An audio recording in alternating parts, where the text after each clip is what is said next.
The Trial of Fire.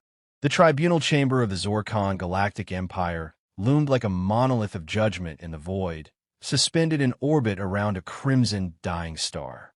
The chamber itself was a testament to the Empire's arrogance, constructed from obsidian black alloys and etched with ancient hieroglyphs of conquest. It dwarfed even the largest Terran battlecruisers. Inside, a hush fell over the gathered crowd of Xeno's dignitaries, warlords, and sycophants. All eyes were fixed on the three humans shackled at the center of the arena. General Elias Rourke, Admiral Tessa Valen, and tactician Darnell Graves stood motionless, their expressions inscrutable. Clad in torn remnants of their military uniforms, they bore the marks of captivity, bruises, burns, scars both physical and psychological. But their backs were straight, their eyes clear. High Justice Krazith, a towering Zorkon clad in living metal armor, took the central podium. His four eyes glowed faintly, casting an ethereal light upon the tribunal. His voice reverberated through the chamber, translated into hundreds of tongues. You stand accused of orchestrating the Scorched Spiral campaign. Over 7 billion Imperial citizens dead. 42 colony fleets annihilated. Do you deny these charges? Rourke took a single step forward. The guards tensed. We do not, he said evenly. We engineered it. We executed it. We ended your delusion of invincibility. A gasp rippled through the chamber. Tactician Graves cracked a faint smile, while Admiral Valen simply nodded, her face cold as the void. Then you accept the sentence? Krazith asked.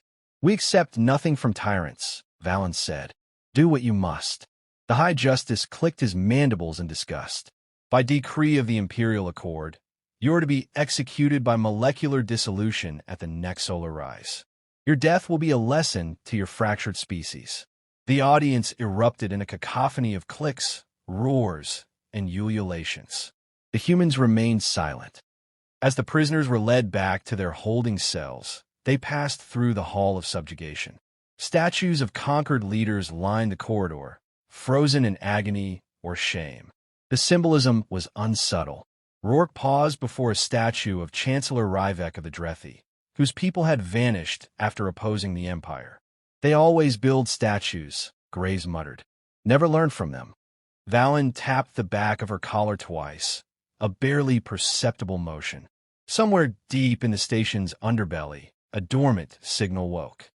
That night, within their cell, the three spoke quietly in an encoded language taught to only the highest-ranking human officers. All pieces in place. Valen asked. Fleet is positioned beyond the dead zone. AI subroutines activated. Our implants are synced to the local grid.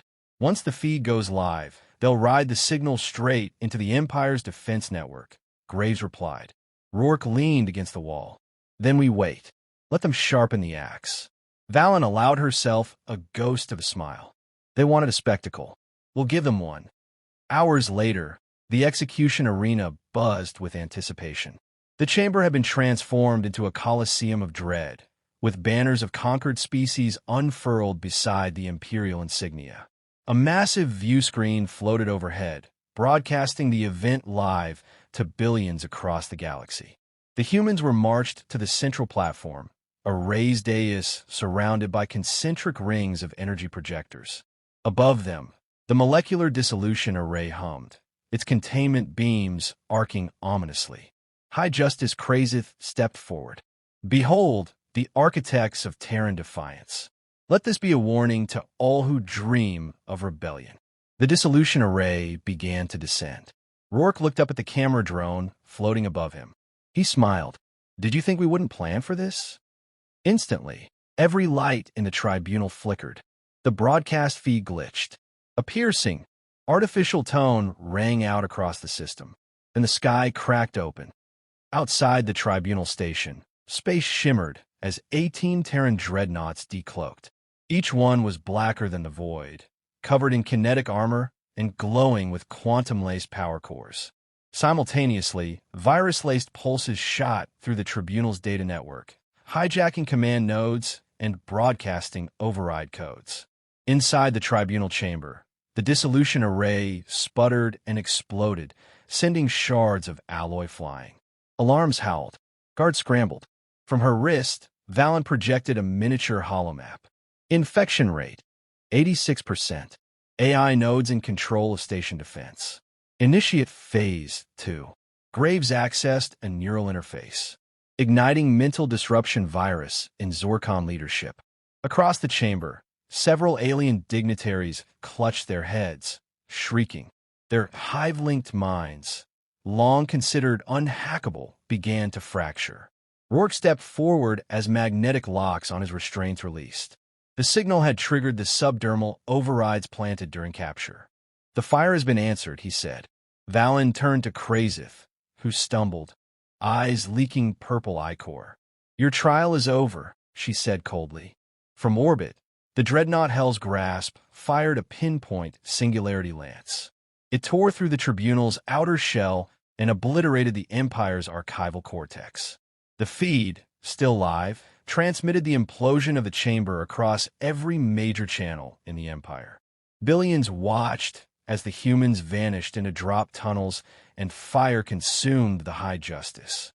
As the escape pods launched into the chaos of battle, Rourke looked back at the burning tribunal ship. "They thought executing us would end the war," he murmured. Valen nodded. "It was the beginning of theirs." Fade to black. The execution gambit. 6 months earlier, Earth was on the brink. The galactic blockade tightened around the Sol system like a noose, and human fleets were spread too thin to repel the overwhelming force of the Zorkon Empire. Morale was crumbling. Resistance factions bickered. Entire colonies were being wiped from the stars. The Terran High Command convened a final war council in a classified orbital bunker deep beneath Europa's ice crust. Present were the 3 most brilliant and lethal minds of the war: General Rourke, Admiral Valen, and Tactician Graves. "We can't win through conventional warfare," Graves began, bringing up a hologram of the galactic sector. "But we don't need to win. We just need to break them. Shatter the illusion of Zorkon invincibility." Valen added, "That illusion is centralized in one place, the tribunal.